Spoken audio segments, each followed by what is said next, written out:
옛날에 S전자가 사용했던 광고 문구 중에 또 하나의 가족이라는 광고 카피 문구가 있습니다. 이 광고 카피 문구를 통해서 S전자는 많은 호감을 높였죠. 그런데 2003년에 S전자에 입사해서 반도체 원판을 화학 물질 혼합물에 담갔다 빼는 라인에 배치됐다가 2년 만인 2005년에 급성 골수성 백혈병 판정을 받은 황유미 씨의 사건이 발생하게 됐습니다. 고등학교를 졸업한 이후에 택시 운전을 하시는 아버지와 넉넉하지 못한 집안 환경 때문에 대학은 가지 못하고 바로 취직에 뛰어든 이 젊은 청년은 대기업에 취업했다는 기쁨도 잠시 입사한 지 2년 만에 급성 골수성 백혈병 판정을 받게 된 것이죠. 그 일로 인해서 이 유미 씨의 가정은 만신창이가 됐습니다. 할머니는 손녀를 걱정하시다가 돌아가셨고 아버지는 딸을 고치기 위해 평생 모은 재산을 다 썼습니다. 딸의 병에 충격으로 어머니는 정신과 치료를 받아야만 했습니다. 유미 씨는 골수 이식을 받았지만 다시 백혈병이 재발해서 2007년 3월 6일에 외래 진료를 마치고 아버지의 택시를 타고 집에 돌아가던 중에 아버지의 택시 안에서 세상을 떠나게 됩니다.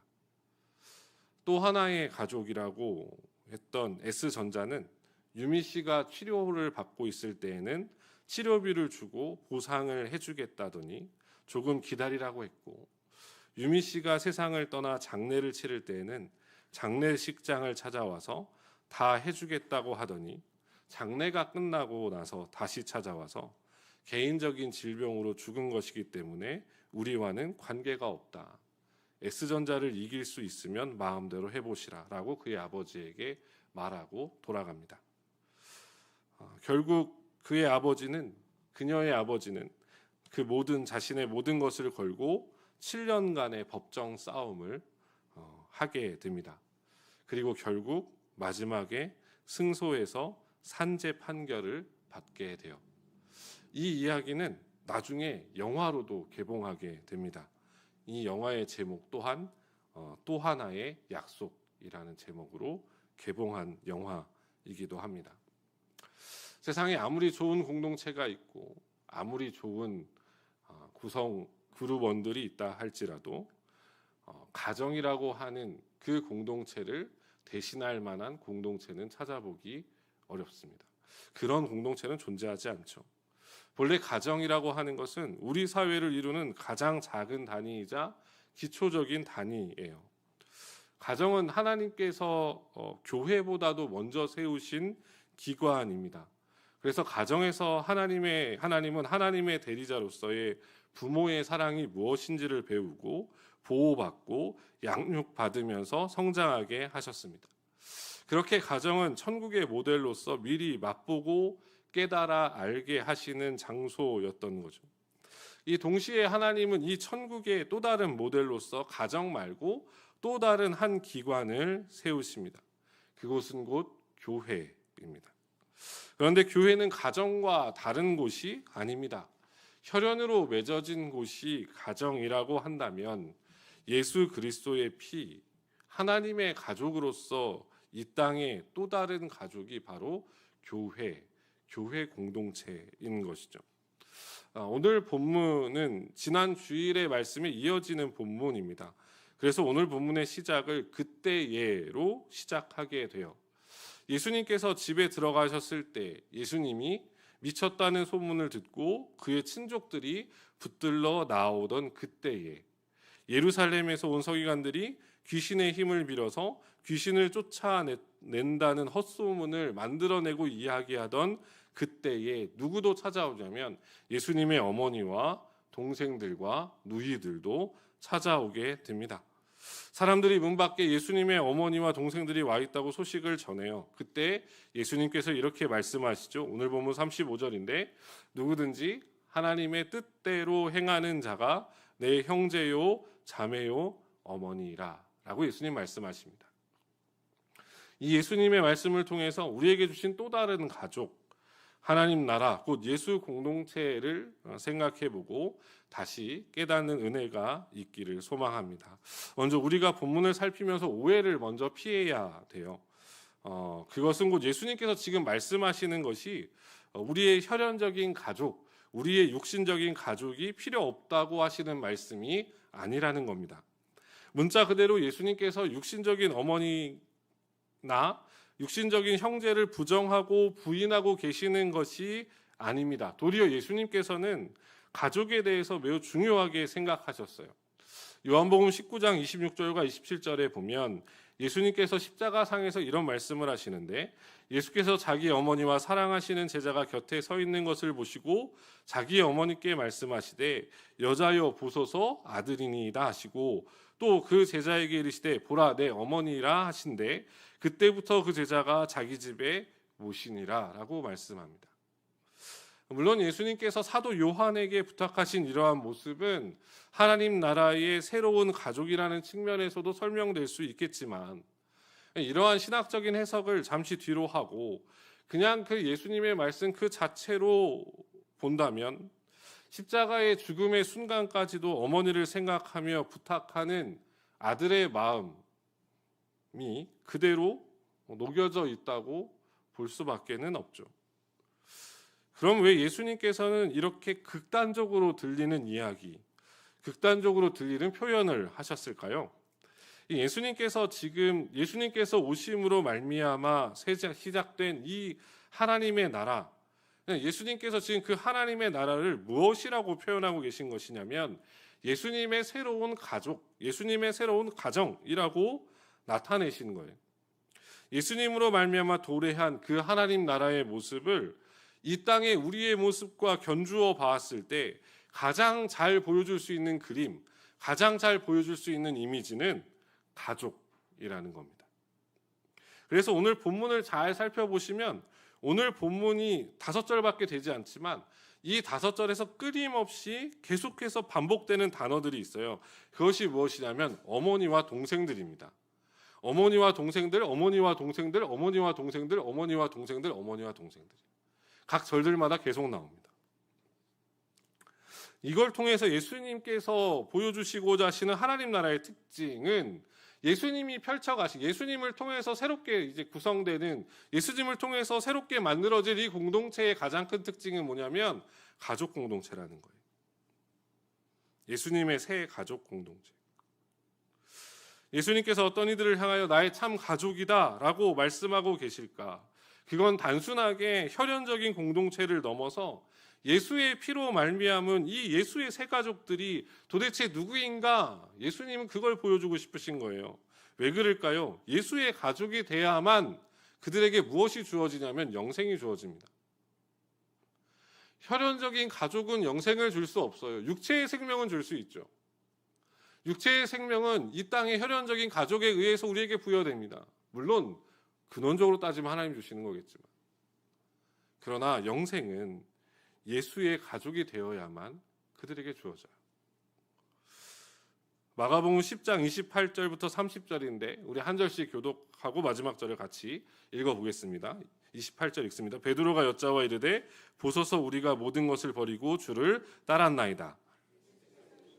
내가 진실로 너에게 이르노니 나와 복음을 위하여 집이나 형제나 자매나 어머니나 아버지나 자식이나 전토를 같이 읽겠습니다. 현세에 있어 집과 형제와 자매와 어머니와 자식과 전토를 100배나 받되 박해를 겸하여 받고 내세의 영생을 받지 못할 자가 없느니라. 이 구절에서도 예수님은 무엇을 비교하고 계시냐면 육신의 식구들과 예수님으로 말미암은 새 가족들을 비교하고 계세요. 그들이 필요 없다는 게 아닙니다. 때로는 육신적인 가족들과 예수님 때문에, 복음 때문에 갈등이 생길 수도 있어요. 육신적인 가족들과 예수님 때문에 갈등이 빚어질 수 있습니다. 그러나 예수 때문에 다시 그들은 예수의 이름과 그 복음 때문에 집과 형제와 자매와 자식과 전토를 100배나 받게 됩니다.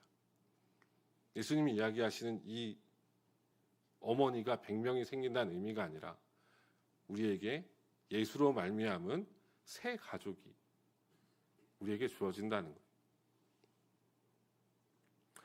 육신의 식구들은 이 땅에서의 관계가 전부라고 할 수 있지만 예수의 가족들은 영생을 받지 못할 자가 없습니다. 그래서 이 땅에서의 시작된 이 예수의 가족은 영원토록 영원합니다. 이 식구들은 영원토록 영원히 가요. 그럼 예수님이 말씀하시는 예수님의 참된 가족, 하나님 나라의 식구는 어떤 사람들인가? 누가 예수님의 가족 식구인가? 이것을 막아는 배경적인 그림으로 그려내는 개념적인 설명과 예수님의 직접적인 말씀으로 알려줍니다. 그러니까 이 마가는, 오늘 본문은 이 예수님의 참된 가족의 모습을 두 가지 면으로 설명해 하고 있는 거예요. 이걸 먼저 개념적으로 설명하면 예수님의 참된 가족은 예수님의 집 안에 있는 사람들입니다. 요한복음 15장의 표현대로 하면 예수 안에 거하는 자들이 예수님의 새로운 가족 식구들이에요. 오늘 본문을 잘 살펴보시면 마가복음의 저자인 마가가 약간 의도적으로 그려놓은 그림이 있습니다. 오늘 본문이 앞선 단락 20절부터 이어져 오는 이야기라고 말씀을 드렸는데 21절에 보면 예수님을 먼저 찾아왔던 사람들이 있어요. 그들이 누구냐면 예수의 친족들입니다. 예수의 친족들이라고 번역되어 있는 단어를 원문에서 보면 예수와 함께한 자들 혹은 예수께 속한 자들 이렇게 되어 있어요. 헬라 원문에 보면. 그래서 영어 성경이나 한글 성경에선 예수의 친족 혹은 his family 이렇게 번역을 했는데 지금 예수님은 어디에 계십니까? 20절에 보면 예수님은 이미 집 안으로 들어가신 상태예요. 예수님 어디에 계시냐면 집 안에 계십니다. 집 안에 계시는데 21절에 찾아온 이 예수님의 친족들은 어디로 들어가지 않습니까? 집 안으로 들어가지 않아요. 집 밖에 있습니다. 오늘 본문에 등장하고 있는 예수님의 어머니와 예수님의 형제들도 마찬가지입니다. 31절을 보시면 31절에 뭐라고 기록되어 있냐면 예수의 어머니와 동생들이 와서 밖에 서서 사람들을 보내어 예수를 부르니 라고 되어 있어요. 여기서도 예수님은 어디에 계십니까? 예수님은 집 안에 계십니다. 그런데 예수님을 찾아온 예수님의 어머니와 그의 형제들은 어디에 있습니까? 집 바깥에 있습니다. 집 안으로 들어가지 않고 집 밖에 서서 사람을 보내서 예수님을 불러요. 집 밖에서 사람을 들여보낸 다음에 예수님 나오세요 라고 부르고 있는 겁니다. 그런데 이 사람들이 혈연적으로 보면 예수님과 가장 가까운 사람들이에요. 그들은 분명 예수님의 식구들입니다. 그러나 이들은 예수님에 대해서 오해하고 예수님이 미쳤다고 하는 오해를 믿고 있는 사람들이에요. 그래서 이들은 예수님께 가까이 들어가지 않습니다. 예수님이 계신 집 안으로 들어가지 않아요. 단지 집 밖에 서 있을 뿐입니다. 하지만 예수님을 따르고 믿는 자들은 어디에 앉아 있을까요? 32절에 보니까 뭐라고 되어 있냐면 무리가 예수를 둘러 앉았다가 라고 되어 있습니다. 지금 이들은 어디에 있습니까? 예수님 주위에 있어요. 예수님 곁에 있어요. 예수님 주위에. 예수님에 대해서 어떠한 헛소문이 들리든 이들은 그러한 이야기에 신경을 쓰지 않습니다. 이들의 목적은 더 어디에 있냐면 예수님께 더 가까이 앉는 거예요. 예수님 더 옆에 앉는 거예요. 예수님에 더 가까이 앉으려고 나아가는 거예요. 예수님 주위에 앉으려고 하죠. 이 그림이 보여주고자 하는 것이 무엇인지 아십니까? 예수님의 가족이 되는 것에는 혈연은 아무런 문제가 되지 않는다요. 아니, 세상의 어떠한 조건도 예수님의 가족이 되는 것엔 문제가 되지 않는다는 겁니다. 이러한 개념적인 모습이 오늘 본문에서 마가가 그려주고 있는 그림이라면 이제 예수님께서 직접적으로 밝히세요. 오늘 본문 35절인데 이렇게 말씀하죠. 누구든지 하나님의 뜻대로 행하는 자가 내 형제요 자매요 어머니니라 라고 말씀합니다. 예수님이 먼저 밝히세요. 누구든지 라고 말씀하십니다. 예수님은 예수님의 새 가족, 예수님의 참된 가족에는 그 어떠한 인간적인 제한이 없다고 말씀하세요. 성별의 문제, 나이의 문제, 재산의 문제, 학력의 문제, 그 어떠한 인간적인 조건도 예수님의 가족이 되는 데에는 문제가 되지 않습니다. 그리고는 딱 하나의 모습을 제시하시죠. 하나님의 뜻대로 행하는 자. 하나님의 뜻대로 행하는 그들이 예수님의 참된 가족이요 예수의 새 가족 식구들임을 말씀해주고 계세요. 요한복음 6장 28절과 29절에 보면 이렇게 말씀하시는 기록이 있는데, 그들이 묻되, 여기서 그들은 이제 예수님의 제자들이에요. 그들이 묻되 우리가 어떻게 하여야 하나님의 일을 하오리까? 29절에 보면 예수께서 대답하여 이르시되 하나님께서 보내신 이를 믿는 것이 하나님의 일이니라 하시니. 하나님의 뜻대로 행하는 것의 최우선은 무엇입니까? 하나님께서 보내신 이, 곧 예수를 믿는 것입니다. 그 예수를 영접하고 그를 믿고 그의 가르침대로 그 뒤를 따라가는 것. 우리는 이 예수를 믿는 공동체, 예수의 공동체를 이렇게 불러요. 교회라고 부릅니다.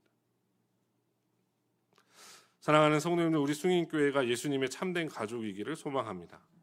우리 한 사람 한 사람이 예수님의 식구임을 고백하며 함께 하나님의 뜻을 행하며 살아가기를 즐거워하고 서로 응원하고 서로 격려하고 함께 이 신앙의 여정을 걸어갈 수 있는 하나님의 나라의 가족이 되기를 축복합니다. 아울러서 교회가 이 예수의 새로운 식구들을 초대하기 위해서 복음 집회를 준비해 가고 있어요. 이 가족 식구가 되지 못하면 결코 영생의 길은 없습니다. 다만 예수의 새 가족 때문에 복을 누리는 것이 아니라 아직 이 복을 경험하지 못한 우리 주변의 많은 자들도 우리와 같이 예수의 새 가족 식구들이 되는 이 놀라운 역사가 우리 교회와 복음 집회 가운데 넘쳐나기를 함께 기도해 주시고 또 많이 초대해 주시고 함께 협력해 주시고 함께 준비해 주시기를 예수님의 이름으로 부탁을 드립니다. 말씀을 정리할게요. 한국 교회사를 보면 참 은혜롭지만 그 당시로 보면, 지금도 좀 파격적인 이야기긴 하지만 그 당시로 보면 매우 파격적인 기록이 있습니다. 1890년대 후반에 강화도에 가면 홍의 마을이라는 마을이 있대요. 강화도 홍의 마을에 복음이 들어오고 사람들이 예수님을 믿기 시작했답니다. 1896년에 홍의 교회가 세워지고 1년 만에 성도가 80여 명 가까이 늘어났다고 그래요. 이때에 처음 예수를 믿은 사람들이 세례를 받으면서 무슨 이야기를 나눴냐면 자신들의 이름을 바꾸자. 옛사람은 이미 예수님과 함께 죽었으니 우리가 이제 세례받고 새 사람 되었으니 우리의 이름을 바꾸자라는 일이 벌어지게 됐답니다. 우리가 예수를 믿고 성도된 것은 옛사람이 죽고 새 사람이 되었음을 의미한다. 새로 태어난 아기에게 이름을 지어주듯 거듭난 우리가 새 이름을 갖는 것이 당연하다. 그래서 이 홍의 교회의 첫 성도들은 예수님을 믿고 새롭게 이름을 바꾸게 되었는데, 이때 이 사람들의 이 교인들이 모세나 요한, 에스더 같은 이런 성경의 이름을 따르지 않고 한국의 전통적인 장명법인 돌림자 전통을 따라서 계명하기로 했습니다. 우리가 비록 집안은 다르지만 한낱 한시의 세례를 받아 한 형제가 되었으니 모두 한일자를 돌림자로 해서 이름을 바꾸자. 저는 이때 살았던 사람이 아닙니다. 아무튼 한일자로 돌림자로 해서 이름을 바꾸자. 그래서 이건 실제로 교회 한국교회사 역사에 쓰여져 있는 기록이에요. 그래서 이분들이 성은 바꾸지 않고 이름만 바꾸는데 마지막 자를 모두 다 일자로 통일을 해서, 그래서 가운데 자를 정하는데 믿을 신, 사랑애, 능력 능, 은혜 은, 충성 충 등의 글자들을 적은 쪽지를 주머니에 넣고 함께 모여서 기도한 뒤에 한 사람씩 그 쪽지를 뽑아서 나온 글자로 자신의 이름을 계명했다 그래요. 능자가 뽑히면 능일이 되고 신자가 뽑히면 신일이 되고 은자가 뽑히면 은일이 되고 이런 식으로 이름을 바꿨다고 그럽니다. 이들이 이름을 바꾸고 이 이름을 자신의 족보에까지 새 이름으로 올렸는데 이러다 보니 복잡한 문제가 생겼어요. 같은 집안의 아버지와 아들, 삼촌과 조카가 같은 날에 다 동시에 세례를 받았던 거죠. 그래서 다 학렬이 똑같아진 거예요. 같은 학렬에 이름을 다 넣은 거예요. 아버지, 아들, 삼촌, 조카 다 같은 학렬에 이름이 들어가게 된 겁니다. 그래서 예수를 믿지 않는 동네 사람들이 이들을 손가락질하기 시작했습니다. 교인들을 향해서 검정개라고 비난하면서 욕을 해댔습니다. 그럼에도 불구하고 이 홍익교회 교인들은 이렇게 말했다고 그래요. 우리가 세속적으로 부자간 숙질간이라 할지라도 신앙적으로는 하나님의 같은 자녀일 뿐이다. 우리는 육적인 질서를 쫓기보다 영적인 질서를 쫓기로 했다. 에베소서 2장 19절을 표준 세번역으로 번역해보면 이렇게 기록됩니다. 그러므로 이제부터 여러분은 외국 사람이나 나그네가 아니요 성도와 같은 시민이요 하나님의 가족입니다. 사랑하는 성도님들, 하나님은 우리를 하나님의 가족으로 부르셨습니다. 교회 공동체는 하나님의 공동체요 하나님의 가족입니다. 천국을 보여주어야 할 하나님의 가족입니다. 바라기는 우리 모두가 서로를 바라보며 그리스도 안에서 한 식구요 나에게 주신 하나님의 복임을 깨닫는 은혜가 있기를 소망합니다. 그리고 서로를 볼 때마다 감사함으로 그리스도의 사랑과 은혜 안에서 한 가족을 이루어가는 복된 공동체요 하나님께서 기뻐하시는 한 가족을 이루어 나아가는 우리 숭인교회가 되기를 주님의 이름으로 축원합니다.